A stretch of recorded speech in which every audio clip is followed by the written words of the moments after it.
मैया के दरबार में की विनती करे छथिन कि विनती सुनियो हे महारानी हम सब हार सकले विनती सुनियो हे महारानी हम सब हार सकले हार सकले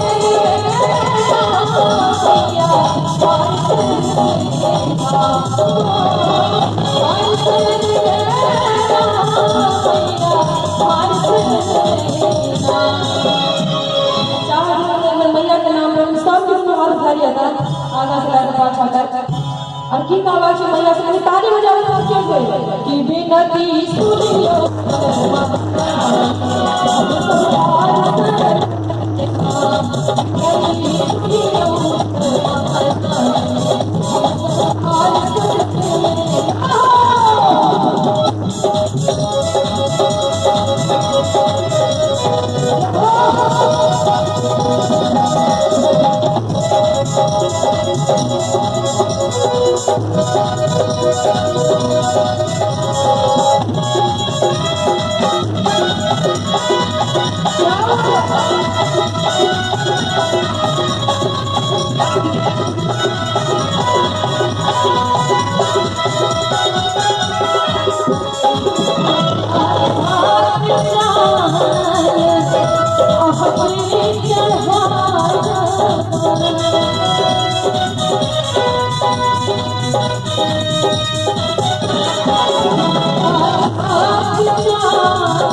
नहीं छथिन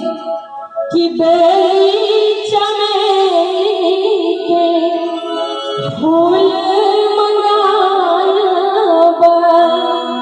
बेचने के फूल मंगायब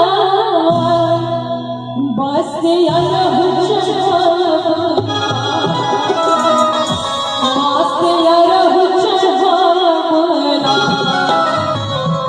जिनका जिनका मन लादा हो आज का सलामत है आज के दुनिया को तो आप हाल था का प्रेम करिए जग जग जग जग मैया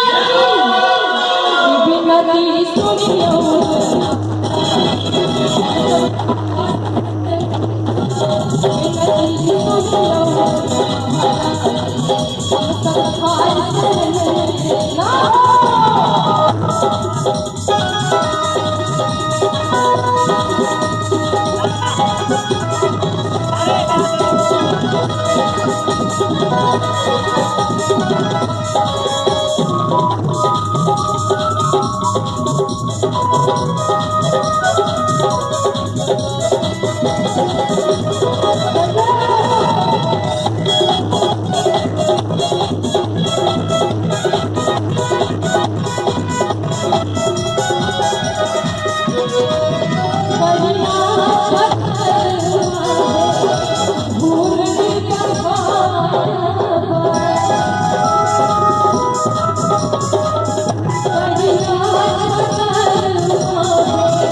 मैया के दरबार में ये विनती करे छथिन